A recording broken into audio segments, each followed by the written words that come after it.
Halo semua, selamat datang kembali di channel Oblitz. Pernah nggak sih Anda bengong di depan aplikasi jual beli mobil bekas, budget cuma 40 jutaan, tapi bosen lihat LCGC yang itu-itu aja? Anda pengen tampil beda, pengen mobil yang punya build quality solid, tapi nggak bikin kantong jempol pas beli. Nah, hari ini kita bakal bahas satu kandidat hatchback rakyat yang sebenarnya punya kasta lebih tinggi dari harganya sekarang.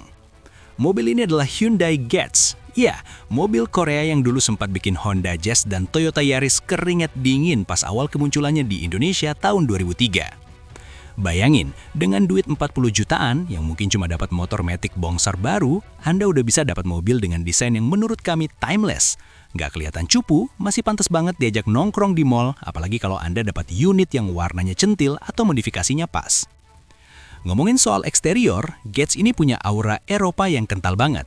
Garis bodinya simple, nggak banyak tekukan aneh-aneh yang bikin cepet bosen. Bodinya juga terasa tebel, nggak kaleng kerupuk kalau lo ketuk. Ini baru namanya mobil harga ekonomis tapi rasa eksklusif. Soal interior, Anda bakal disambut dengan dashboard yang fungsionalitasnya juara. Meskipun materialnya masih banyak plastik, tapi fit and finish-nya jempolan. Nggak ada tuh suara kriat-kriat khas mobil murah kalau lagi lewat jalanan gelombang. Solid banget. Salah satu keunggulan utamanya adalah driving position. Duduk di Getz itu enak banget, pandangan luas ke depan, dan meskipun mobilnya mungil, legroom di belakang itu ternyata nggak sesempit yang Anda bayangin. Buat bawa teman atau keluarga kecil sih masih sangat manusiawi.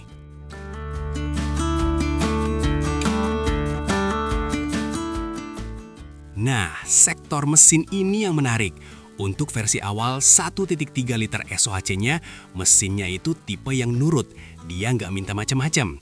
Biarpun teknologinya bukan yang paling canggih, tapi justru itu kuncinya. Perawatannya gampang banget dan spare part-nya masih banyak bertebaran. Bicara soal suspensi, Hyundai Getz punya karakter yang cenderung empuk tapi nggak limbung-limbung amat. Kalau Anda bawa di kemacetan Jakarta atau kota besar lainnya, mobil ini lincah banget buat slap-slip. Turning radiusnya juga kecil, jadi kalau salah jalan mau puter balik nggak perlu maju mundur sampai 5 kali. Keunggulan lainnya adalah fitur. Di era itu Hyundai sudah kasih opsi sunroof loh buat varian tertingginya. Bayangkan, mobil 40 jutaan sekarang tapi ada sunroofnya. Wah, itu sih auto ganteng maksimal pas lagi dengerin lagu galau sambil hujan sore-sore dan ada sunroofnya. Dibawa ke Aceh enak kali ya ini mobil. Selain itu, Getz juga punya komunitas yang solid banget di Indonesia. Jadi kalau Anda beli mobil ini, Anda nggak bakal sendirian. Mau cari bengkel spesialis atau tanya-tanya soal upgrade kaki-kaki, tinggal lempar pertanyaan di grup. Pasti banyak yang bantu jawab dengan senang hati. Tapi ya namanya mobil tua, apalagi harga 40 jutaan. Kita harus realistis, gak ada yang sempurna di dunia ini. Apalagi mobil bekas yang umurnya sudah kepala dua. Ada beberapa penyakit yang harus Anda siapin mental dan dompetnya.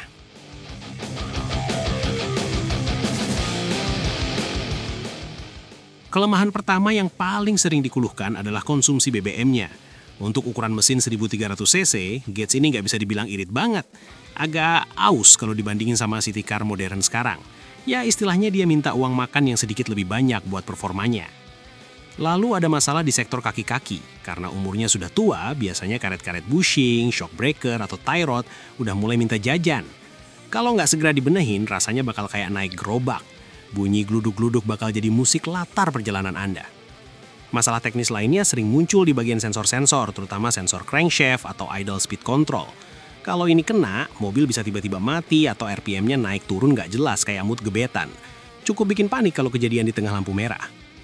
Interior juga punya titik lemah di bagian plafon. Sering banget plafon Hyundai Getz itu mulai turun atau hamil karena lemnya sudah nggak kuat menahan panasnya iklim tropis Indonesia. Jadi siap-siap aja ngerasa kayak ada tenda di atas kepala kalau dapat unit yang kurang terawat. Terakhir, buat Anda yang suka kecepatan, mesin SOHC-nya mungkin terasa agak loyo di putaran atas.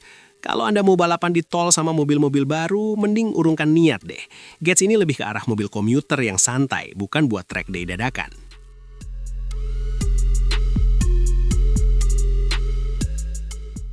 Lalu solusinya gimana biar tetap enak dipakai harian? Pertama, jangan pelit soal servis rutin. Begitu beli, langsung kuras semua cairan. Oli mesin, oli transmisi, sampai air radiator. Pastikan sistem pendinginan mesin sehat walafiat, karena mobil Korea paling anti sama yang namanya overheat. Untuk masalah bensin yang agak boros, solusinya adalah pastikan tune up menyeluruh. Bersihin throttle body dan cek kondisi busi. Kalau pengapiannya bagus, konsumsi BBM-nya masih dalam tahap yang bisa ditoleransi kok. Nggak bakal bikin Anda bangkrut seketika. Soal kaki-kaki, mending langsung ganti satu set pakai part OEM yang baru daripada disuntik-suntik atau beli bekas. Investasi di awal sekitar 3-5 jutaan buat kaki-kaki bakal bikin mobil ini kerasa kayak mobil baru lagi. Nyaman dan kedapnya bakal balik lagi. Untuk plafon yang turun, Anda tinggal bawa ke tukang interior mobil. Biayanya nggak mahal kok, sekitar 500-800 ribu rupiah plafon Anda udah kenceng lagi. Dan interior jadi kelihatan segar banget. Nilai plus kalau Anda ganti materialnya pakai yang lebih premium. So, Hyundai Getz dengan budget 40 jutaan adalah pilihan cerdas buat Anda yang mau naik kelas tanpa harus punya cicilan. Selama teliti pas cek unit dan sedia dana cadangan buat dandan, mobil ini bakal jadi teman setia yang nggak kalah gaya. Gimana? Tertarik jadi?